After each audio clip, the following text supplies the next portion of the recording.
अगर खुद को बदलना चाहते हो तो सबसे पहले प्राचीन रहस्यमयी विचारों को खुद के दिमाग के अंदर डालना होगा। इन विचारों को अपने दिमाग के अंदर डालने के बाद इसको अपनी जिंदगी में अमल में लाना होगा।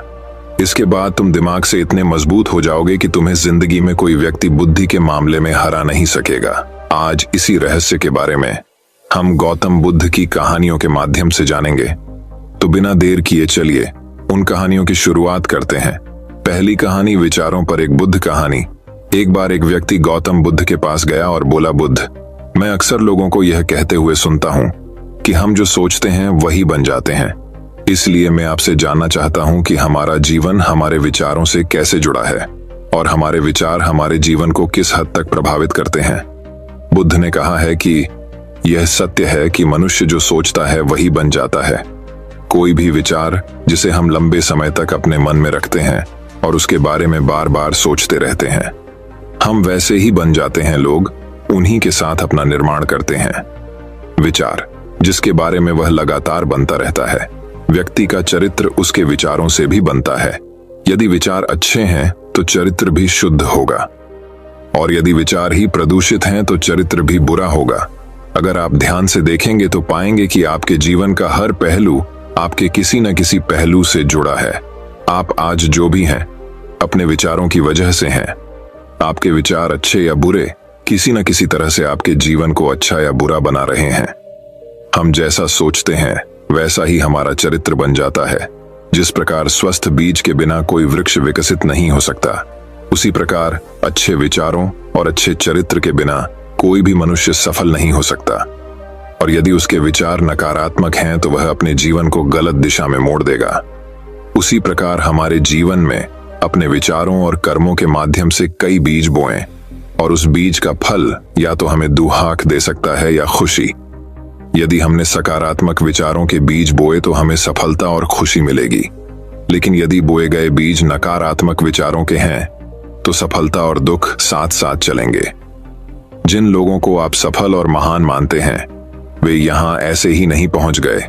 उन्होंने अपने विचारों पर नियंत्रण रखकर अपना चरित्र ऐसा बनाया कि और इसी चरित्र के बल पर उन्होंने महानता की ऊंचाइयों को छुआ। तो मूल रूप से आपके अंदर जो विचार हैं, यदि आपके मन में दूसरों के प्रति क्रोध, ईर्ष्या, घृणा है तो आप बाहर भी वैसे ही होंगे, तो आपको बाहर भी वही मिलेगा। तुम्हें ऐसे लोग मिलेंगे जो तुम्हारे साथ वैसा ही करेंगे। यदि तुम्हारे पास प्रेम, शांति, करुणा है तो तुम वैसे ही बन जाओगे और आप बाहर भी वैसा ही पाएंगे। और जो ऐसे विचार रखता है उसे सम्मान और प्यार दोनों मिलता है। वस्तुतः मनुष्य अपने जीवन का निर्माता स्वयं है। वह इसे बना या बिगाड़ सकता है। मनुष्य अपने चरित्र का निर्माण अपने कार्यों और विचारों से करता है। अपना समुदाय बनाता है, अपनी किस्मत खुद बनाता है। व्यक्ति ने कहा, लेकिन बुद्ध, मैं अपने विचारों से खुद को कैसे सुधार सकता हूं? बुद्ध ने कहा था कि अगर तुम खुद को सुधारना चाहते हो तो सबसे पहले अपने विचारों पर ध्यान देना शुरू करो। तुम्हें यह देखना होगा कि तुम दिन भर क्या सोच रहे हो। क्या तुम दिन भर मन में बुराई और लोगों के प्रति नफरत पाल रहे हो? आपको बस इस बात पर ध्यान देना है कि आप अच्छाई की ओर जा रहे हैं या बुराई की ओर। जब आप अच्छे से समझ जाएंगे कि आपके दिमाग में अच्छे विचार चलते हैं या बुरे, तभी आप अपने सोचने के तरीके में बड़ा सकारात्मक बदलाव कर पाएंगे।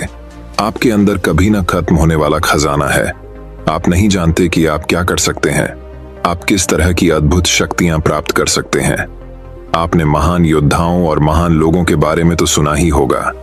यदि आपको उनकी शक्तियों पर विश्वास नहीं है, आपको बस यह मानना होगा कि आग के बिना धुआं नहीं होता।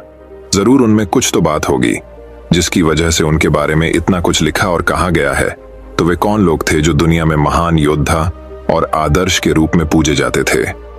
अगर हम थोड़ा और गहराई से सोचे तो ये वे लोग थे जिन्होंने अपने भीतर के अटूट खजाने को पहचाना।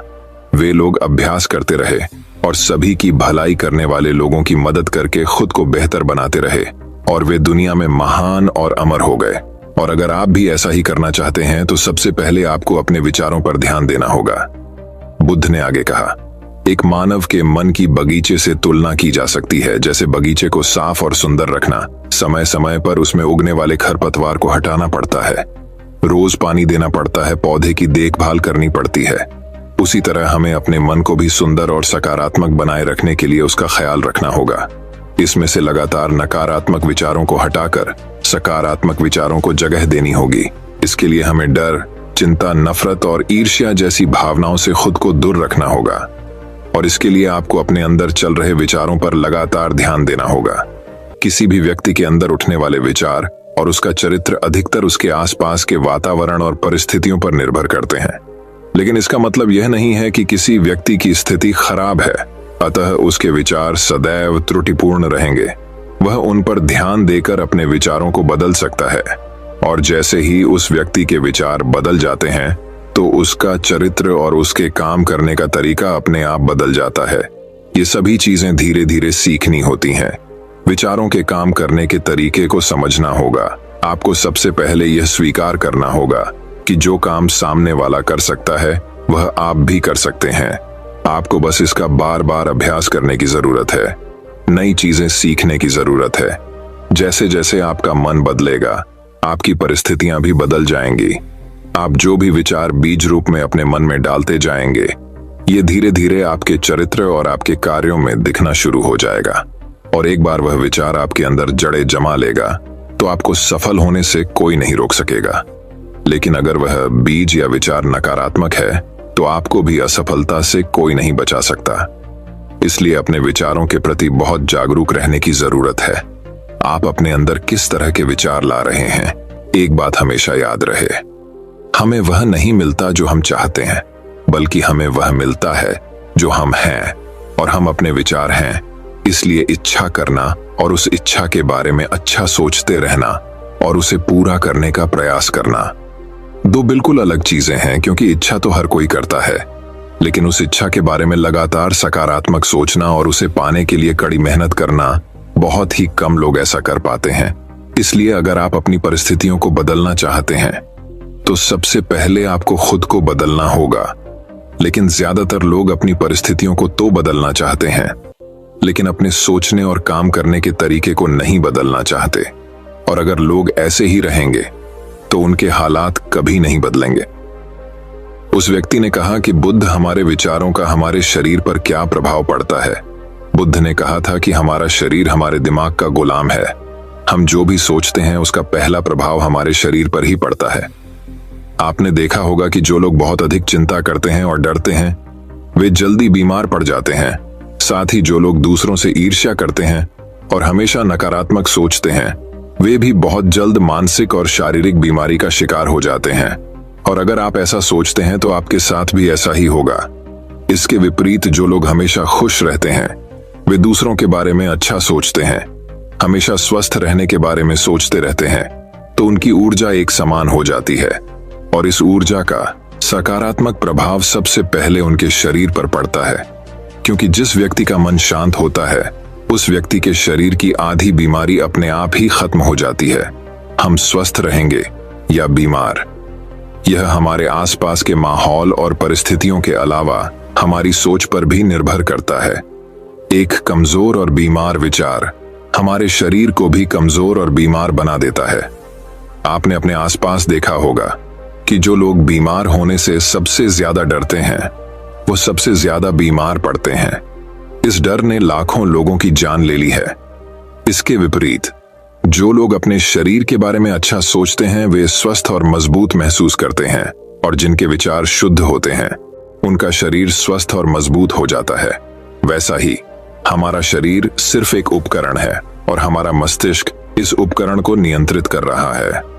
जैसे अच्छा भोजन हमारे शरीर के लिए जरूरी है, उसी तरह अच्छी सोच यह हमारे शरीर के लिए भी बहुत महत्वपूर्ण है। जैसे ही आपके विचार शुद्ध हो जाएंगे, इसका सबसे पहला असर आपके शरीर पर दिखाई देगा। एक शुद्ध और सकारात्मक दिमाग आपको कभी भी खराब खाना खाने नहीं देगा। इसलिए सबसे पहले अपने दिमाग को सुरक्षित रखें, फिर यही दिमाग आपके शरीर को हर बीमारी से बचाएगा। यदि कोई बीमार और कमजोर व्यक्ति अपने शरीर को पूरी तरह से स्वस्थ बनाना चाहता है तो उसे सबसे पहले अपने शरीर को ठीक करना चाहिए। विचार और उसका मन उसे प्रकृति के संपर्क में रहना चाहिए, उसे सूरज की रोशनी में रहना चाहिए और एक सेकंड के लिए भी अपने शरीर के बारे में नकारात्मक नहीं सोचना चाहिए। वह जैसा स्वास्थ्य चाहता है वैसा ही उसे महसूस करना चाहिए। और पूरा विश्वास है कि वह वैसा बन सकता है। उस व्यक्ति ने कहा, बुद्ध, अब आप मुझे बताएं कि हमारे विचार हमारे लक्ष्य को कैसे प्रभावित करते हैं। बुद्ध ने बताया कि जब तक आपका लक्ष्य आपके विचारों के अनुरूप नहीं होगा, तब तक आपको सफलता नहीं मिल सकती है। कहने का मतलब यह है कि आप हर दिन एक नई चीज सोच सकते हैं, जो मैं आज चाहता हूं, यह बनना, कल मैं वह बनना चाहता हूं, या बाद में कुछ और। लेकिन जब तक आप अपने लिए कोई लक्ष्य निर्धारित नहीं करते, तब तक आप कोई भी बड़ा काम नहीं कर सकते, क्योंकि नियम यह है कि जो काम हम बार बार करते हैं, उसी काम में हम आश्चर्यजनक सफलता हासिल कर सकते हैं। अगर आप हर दिन अपना लक्ष्य बदलते रहते हैं, तो आप कहीं नहीं जा रहे हैं।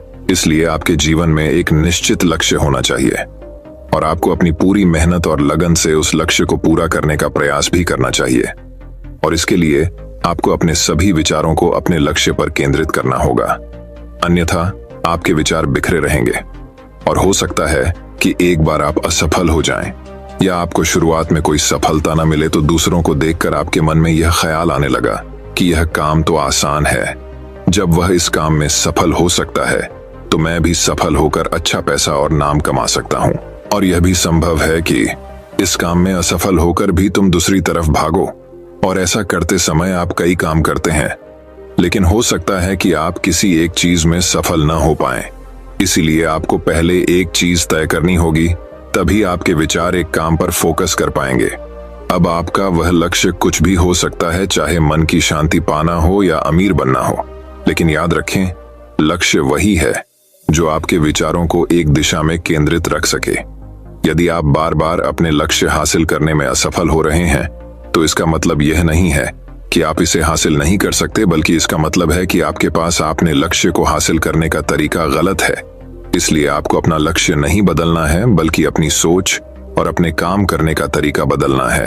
अगर आप ऐसा करेंगे तो आप धीरे धीरे सीख जाएंगे और अपने लक्ष्य तक पहुंच जाएंगे। अपनी असफलताओं से कभी मत डरो। अगर आप कुछ बड़ा हासिल करना चाहते हैं, तो आपको अंदर से बहुत मजबूत होना होगा, क्योंकि चाहे आप कुछ भी करें, लोग अक्सर आपको अपनी बातों से कमजोर और हताश करने की कोशिश करेंगे। इसलिए अगर आप डरेंगे तो आप अपने किसी भी लक्ष्य में सफलता हासिल नहीं कर पाएंगे, क्योंकि डर आपकी सभी आशाओं को नष्ट कर देता है और आपके सभी विचार केवल आपके डर तक ही सीमित रह जाएंगे। और डर डर कर आप अंततः खुद को शारीरिक और मानसिक रूप से बीमार बना लेते हैं। तब आपको समझ आएगा कि आपने अपने झूठे डर के एहसास में कितनी बड़ी गलती कर दी है, और फिर आपके लिए खुद को उस स्थिति से बाहर निकालना बहुत मुश्किल हो जाएगा।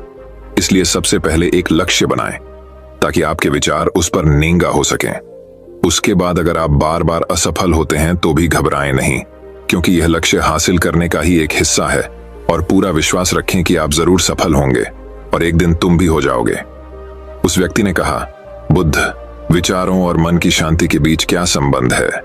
बुद्धा ने बताया कि मन की शांति एक ऐसा खजाना है जिसे दुनिया के 1% लोग भी हासिल नहीं कर सकते, और जिसने ये खजाना हासिल कर लिया है वह दुनिया के सबसे भाग्यशाली व्यक्ति हैं। वह भीड़ में अलग दिखता है, यह कहना उतना आसान नहीं है जितना लगता है।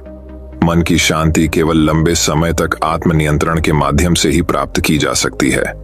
जब कोई व्यक्ति खुद को समझता है और दुनिया प्यार और प्यार के बीच के अंतर को समझता है, उसके अंदर नफरत, डर और ईर्ष्या जैसी भावनाएं खत्म हो जाती हैं, और एक दिन व्यक्ति को मन की सच्ची शांति मिल सकती है। और यही हर इंसान का अंतिम लक्ष्य भी है। एक शांत व्यक्ति सबसे खराब परिस्थितियों में भी खुद को नियंत्रित कर सकता है। एक शांत व्यक्ति के पास जितनी मानसिक शक्ति होती है, उतनी किसी और के पास नहीं होती। शांत व्यक्ति का अर्थ है वह व्यक्ति जिसका मन पूर्णतः शांत हो, क्योंकि जैसे ही आपका मन शांत हो जाता है, आपके सभी विचार शांत हो जाएंगे, और तब आपको महसूस होगा कि सचमुच आपका दिमाग कितना शक्तिशाली है। जैसे ही आपको मानसिक शांति मिलेगी, आप महसूस करेंगे कि आपकी मानसिक शक्ति इतनी बढ़ गई है कि आपके लिए सब कुछ आसान हो गया है। आप जहां भी हों, आपकी परिस्थितियां जो भी हों, आप खुद को स्वीकार करना शुरू कर देंगे। आप हमेशा खुश रहेंगे। और अगर आप यह मुकाम हासिल करना चाहते हैं, तो इसकी शुरुआत आपको अपने विचारों से करनी होगी। अपने विचारों पर नियंत्रण और अपने विचारों पर यह नियंत्रण आप केवल और केवल ध्यान के माध्यम से ही प्राप्त कर सकते हैं। इतना कहकर बुद्ध चुप हो गए और ध्यान करने लगे, और वह व्यक्ति भी उनको प्रणाम करके चला गया। ये कहानी आपको कैसी लगी हमें कमेंट बॉक्स में कमेंट करके जरूर बताएं, और इस कहानी को अपने दोस्तों के साथ जरूर शेयर करें। तो दोस्तों, अब चलिए हमारे दूसरे कहानी की शुरुआत करते हैं। दूसरी कहानी। एक बार की बात है, एक गांव में एक बुढ़ा व्यक्ति रहता था। पूरे गांव में बूढ़े व्यक्ति को सब बदकिस्मत मानते थे। पूरा गांव बूढ़े व्यक्ति को अपनी अजीबोगरीब हरकतों से परेशान करता था। सारा गांव उस बूढ़े व्यक्ति से थक चुका था। बूढ़ा व्यक्ति हमेशा ही सबसे नाराज रहता था, जिस कारण बूढ़े व्यक्ति का स्वभाव हमेशा ही उदास और चिढ़-चिढ़पन वाला हो गया था। बूढ़ा व्यक्ति जितने दिन भी जीवित रहता वह उतना ही दुखी रहता। बूढ़े व्यक्ति के द्वारा बोले गए शब्द लोगों को तीर की तरह चुभते थे। हर कोई उस बूढ़े व्यक्ति से बात करने से बचता था। कहने की बात यह है कि बूढ़े व्यक्ति का दुर्भाग्य हर किसी के लिए घातक हो गया था। उस बूढ़े व्यक्ति से जो भी मिलता था उसके लिए सारा दिन अशुभ हो जाता था। लोगों को लगता था कि बूढ़े व्यक्ति के बगल में रहना अस्वाभाविक और अपमानजनक है। बूढ़े व्यक्ति के पास होने से लोग बहुत ही ज्यादा दुखी हो जाते थे। लेकिन एक दिन ऐसा हुआ ही बूढ़ा व्यक्ति सबको बहुत ही ज्यादा खुश नजर आ रहा था। बात ऐसी थी कि आज बूढ़ा व्यक्ति 80 साल का हो गया था। यह बात पूरे गांव में आग की तरह फैल गई। बूढ़ा व्यक्ति आज किसी से कोई शिकायत नहीं कर रहा था। लोगों ने पहली बार जीवन में बूढ़े व्यक्ति को इतना खुश देखा। सभी गांव के लोग इकट्ठा हो गए। सबने यह जानने की इच्छा थी कि आज बूढ़ा व्यक्ति इतना खुश क्यों है। एक आदमी से बूढ़े आदमी से पूछा, तुम्हें क्या हुआ है, आज इतना क्यों खुश हो? जवाब देते हुए बूढ़ा व्यक्ति बोला, आज कुछ खास नहीं। मैं अपने पूरे जीवन में 80 साल से खुशी की तलाश कर रहा था, पर मुझे कभी खुशी नहीं मिली। जीवन भर मेरी यह तलाश बेकार ही गई। लेकिन आज मैंने यह सोच लिया है कि अब से मैं बिना खुशी की तलाश के बगैर जीवन जीऊंगा, और मैं अब यही सोचकर खुश हूं। कहानी की सीख।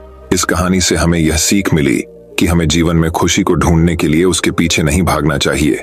जीवन आनंदमयी तरीके से जियो तो खुशी अपने आप मिलेगी। तो दोस्तों, अब चलिए हमारे तीसरे कहानी की शुरुआत करते हैं। तीसरी कहानी। एक बार की बात, एक देश में एक राजा रहता था जो कि अपने बड़े से महल में शान से रहा करता था। उस महल में बहुत ही सुंदर बगीचा लगा हुआ था, जिसमें कई प्रकार के फूल और पेड़ लगे हुए थे। उसमें एक अंगूर का पेड़ भी लगा हुआ था। बगीचे की देखभाल के लिए राजा ने वहां एक माली रखा हुआ था। माली हर रोज उस बगीचे की देखभाल करने के लिए आता था। माली जब बगीचे में देखता है कि एक चिद्धिया अंगूर के पेड़ से अंगूर तो ढा कर ले जा रही थी। माली ने देखा कि चिद्धिया सारे खट्टे अंगूरों को नीचे फेंक कर सिर्फ मीठे अंगूर ही अपने साथ लेकर जा रही थी। फिर वो चिद्धिया हर दिन आने लगी और पेड़ से अंगूर ले जाने लगी। माली ने सोचा कि इस तरह से तो ये पेड़ खराब हो जाएगा और राजा के लिए कोई अंगूर नहीं बचेंगे, क्योंकि वो चिद्धिया सिर्फ मीठे अंगूर ही लेकर जाती थी।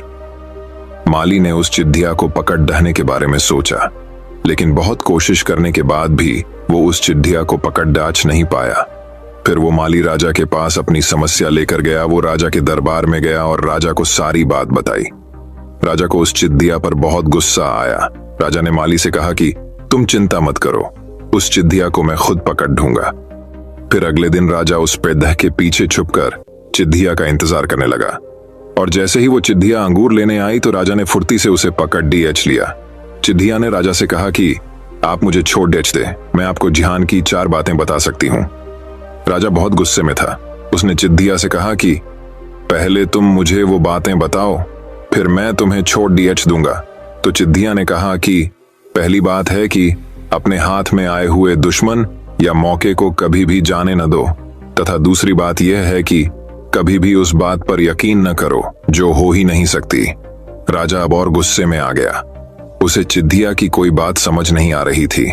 उसने गुस्से में कहा, चलो अब तीसरी बात बताओ। तो चिद्धिया ने कहा कि तीसरी बात यह है कि कभी भी बीत चुकी बातों पर पछतावा न करो। राजा ने कहा कि तुम बकवास कर रही हो, ऐसे कुछ नहीं होता, इसमें क्या ज्ञान की बात है। राजा ने उसे गुस्से में और कस के पगड़ी डीएच लिया।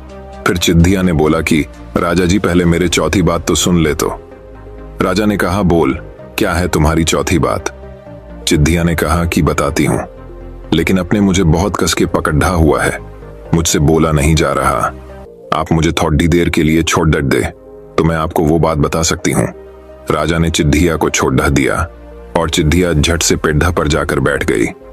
पेड्ढा पर बैठने के बाद चिद्धिया ने राजा से कहा कि मेरे पेट में 2 हीरे हैं जो कि बहुत कीमती हैं, लेकिन अब आप उन्हें कभी हासिल नहीं कर सकोगे। चिद्धिया की ये बात सुन के राजा को बहुत पछतावा हुआ। वो सोचने लगा कि वो उन हीरों को हासिल कर सकता था, लेकिन अब पछतावे के अलावा वो कुछ नहीं कर सकता था। राजा को पछताते हुए देख के चिद्धिया ने कहा कि राजा जी, अपने मेरी ज्ञान की बातें अच्छे से सुनी नहीं। मैंने आपसे कहा था कि कभी भी अपने हाथ में आए दुश्मन को हाथ से जाने न दो, लेकिन अपने मोड़ छोड़ दिया। मैंने कहा था कि कभी किसी ऐसी बात पर यकीन मत करो जो हो नहीं सकती। क्या आपको सच में लगता है कि मेरे इस छोटे से पेट में 2 हीरे हैं? चिद्धिया ने कहा कि मेरे पेट में कोई हीरे नहीं है, और जब मेरे पेट में हीरे ही नहीं है और मैं आपके हाथ से निकल गई, तो फिर आप किस बात का पछतावा कर रहे हैं? राजा को अपनी गलती का एहसास हो गया। उसे चिद्धिया की सारी बातें समझ में आ गईं। उसने खुश होकर उस चिद्धिया को उस पेड़ में रहने की आज्ञा दे दी। चलिए अब कहानी की सीख को जानते हैं। चिद्धिया ने वो ज्ञान की बातें सिर्फ राजा को नहीं बल्कि हम सबको बताई है, जिससे हमें ये बात सीखने को मिलती है कि हमें कभी भी अपने हाथ में आए हुए मौके को जाने नहीं देना चाहिए, और अगर वो मौका हाथ से चला जाए तो उसका पछतावा नहीं करना चाहिए, क्योंकि बीते हुए समय के बारे में सोचने से वो वापस नहीं आ जाता। इसलिए हमें आज में जीना चाहिए और कभी भी किसी की बात पर ऐसे ही यकीन नहीं करना चाहिए।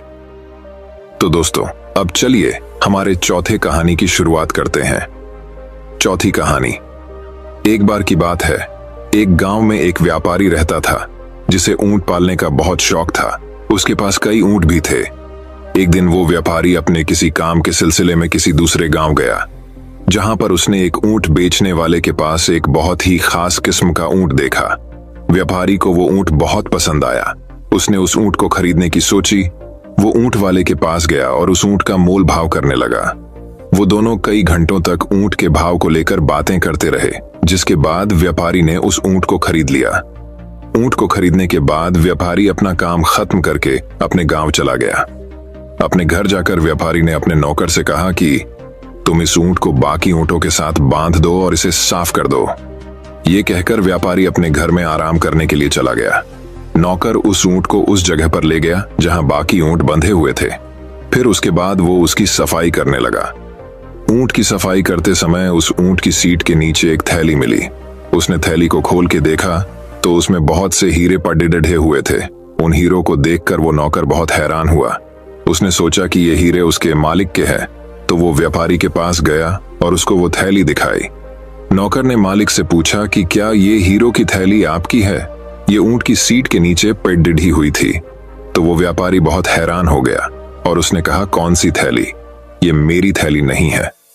फिर व्यापारी ने थोड़ा सोचा और कहा कि शायद ये थैली उस ऊंट वाले की होगी जो गलती से आ गई है। हमें ये थैली उसे वापस करनी होगी, अपने मालिक की। ये बात सुन के नौकर सोचने लगा कि उसका मालिक कितना बेवकूफ है, हीरो की थैली वापस करने की बात कर रहा है।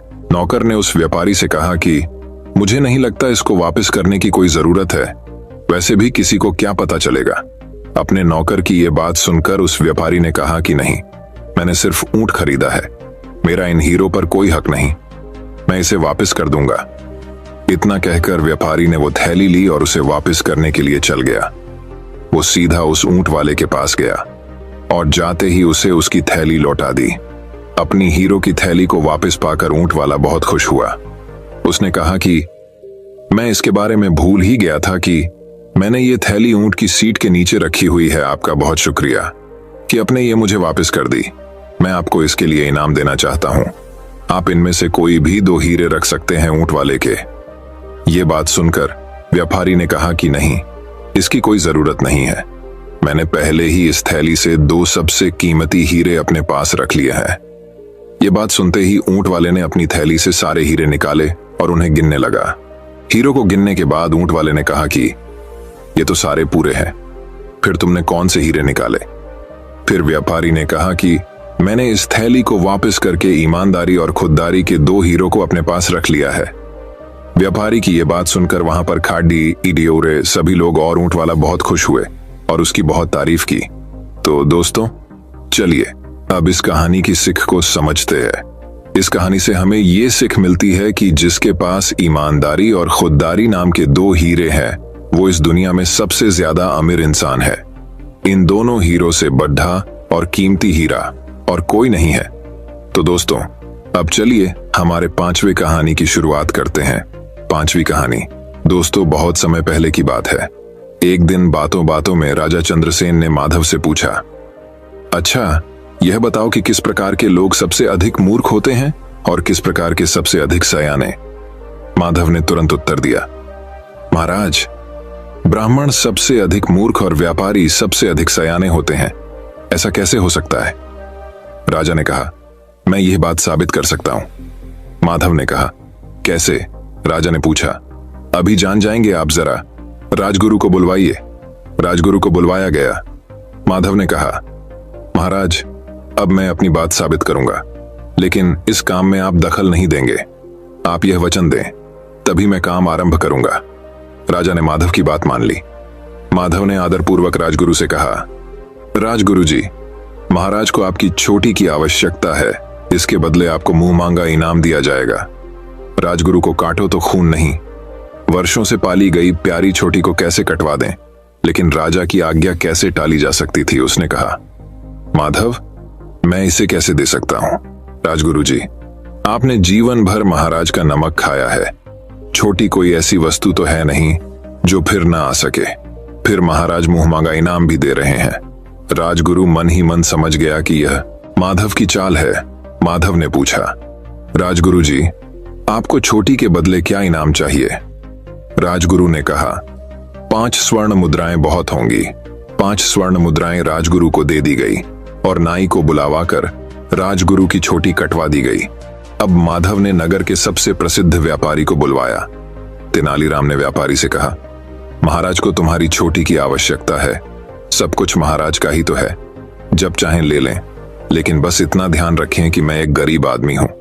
व्यापारी ने कहा, तुम्हें तुम्हारी छोटी का मुंह मांगा दाम दिया जाएगा। माधव ने कहा, सब आपकी कृपा है। लेकिन व्यापारी ने कहा, क्या कहना चाहते हो तुम? माधव ने पूछा, जी बात यह है कि जब मैंने अपनी बेटी का विवाह किया था तो अपनी छोटी की लाज रखने के लिए मैंने पूरी 5000 स्वर्ण मुद्राएं खर्च की थीं। पिछले साल मेरे पिता की मौत हुई, तब भी इसी कारण 5000 स्वर्ण मुद्राओं का खर्च हुआ, और अपनी इसी प्यारी दुलारी छोटी के कारण बाजार से कम 5000 स्वर्ण मुद्राओं का उधार मिल जाता है। अपनी छोटी पर हाथ फेरते हुए व्यापारी ने कहा, इस तरह तुम्हारी छोटी का मूल्य 15000 स्वर्ण मुद्राएं हुआ। ठीक है, यह मूल्य तुम्हें दे दिया जाएगा। 15000 स्वर्ण मुद्राएं व्यापारी को दे दी गईं। व्यापारी छोटी मुड़वाने बैठा। जैसे ही नाई ने छोटी पर उस तरह रखा, व्यापारी खड़क कर बोला, संभल कर। नाई के बच्चे, जानता नहीं, यह महाराज चंद्रसेन की छोटी है। राजा ने सुना तो आग बबूला हो गया। इस व्यापारी की यह मजाल कि हमारा अपमान करे। उन्होंने कहा, धक्के मारकर निकाल दो इस सिरफिरे को। व्यापारी 15000 स्वर्ण मुद्राओं की थैली को लेकर वहां से भाग निकला। कुछ देर बाद माधव ने कहा, आपने देखा महाराज, राजगुरु ने तो 5 स्वर्ण मुद्राएं लेकर अपनी छोटी मुड़वा ली। व्यापारी 15000 स्वर्ण मुद्राएं भी ले गया और छोटी भी बचा ली। आप ही कहिए, ब्राह्मण सयाना हुआ कि व्यापारी? राजा ने कहा, सचमुच तुम्हारी बात ठीक निकली दोस्तों। इस कहानी से हम ये सीख मिली कि बुद्धि का इस्तेमाल हर जगह हमें जीत दिलाता है। मन को स्थिर कर जो बुद्धि का उपयोग करता है वह जीवन में कभी असफल नहीं होता है।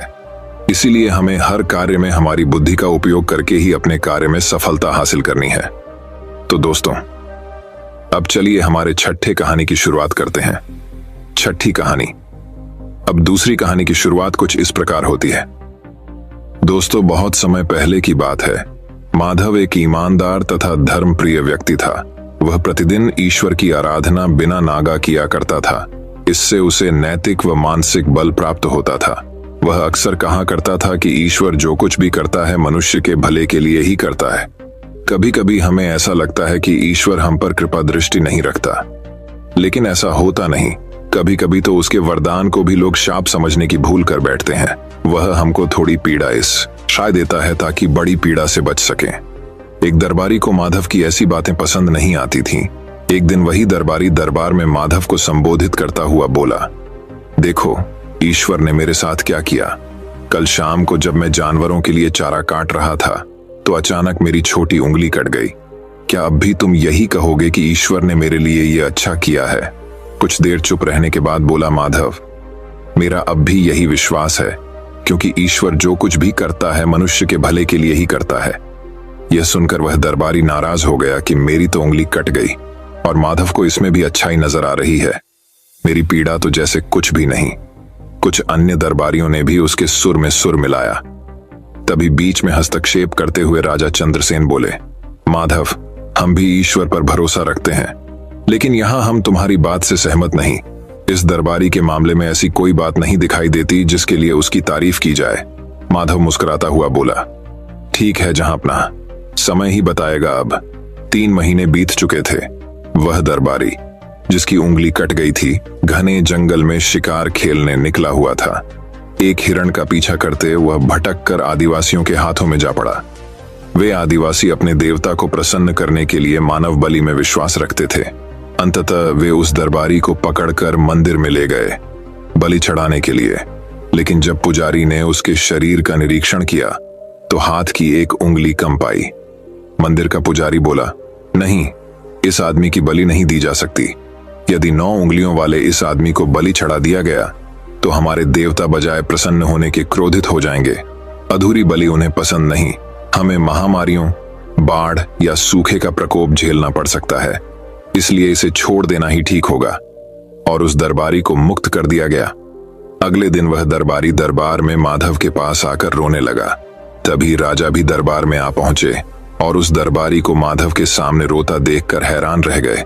तुम्हें क्या हुआ, रो क्यों रहे हो? राजा चंद्रसेन ने सवाल किया। जवाब में उस दरबारी ने अपनी आप बीती विस्तार से कह सुनाई। वह बोला, अब मुझे विश्वास हो गया है कि ईश्वर जो कुछ भी करता है मनुष्य के भले के लिए ही करता है। यदि मेरी उंगली न कट्टी होती तो निश्चित ही आदिवासी मेरी बलि चढ़ा देते। इसीलिए मैं रो रहा हूं, लेकिन ये आंसू खुशी के हैं। मैं खुश हूं क्योंकि मैं जिंदा हूं। माधव के ईश्वर पर विश्वास को संदेह की दृष्टि से देखना मेरी भूल थी। दोस्तों, इस कहानी से हम सीख मिलती है कि जीवन में हम किसी भी परिस्थिति में डरना नहीं चाहिए और खुद पर विश्वास कायम रखना चाहिए। जिस इंसान का खुद पर विश्वास होता है ऐसा व्यक्ति जीवन में कभी असफल नहीं होता। दोस्तों, मैं उम्मीद करता हूं कि यह कहानी सुनने से आपके जीवन में अच्छे बदलाव आए होंगे। आपको इस वीडियो से क्या सीखने मिला ये कमेंट करके जरूर बताइए और अपने परिवार, दोस्तों या आपके करीबी इंसान के साथ ये कहानी शेयर करके उन्हें भी इस ज्ञान से परिचित करवाए। बाकी अगर आपको यह वीडियो दिल से अच्छी लगी हो तभी इस वीडियो को लाइक कर देना और आपने अब तक इस चैनल को सब्सक्राइब न किया हो तो चैनल को सब्सक्राइब भी जरूर कर देना। आपका हर दिन शुभ हो और खुशियों से आपका जीवन भरा रहे। धन्यवाद।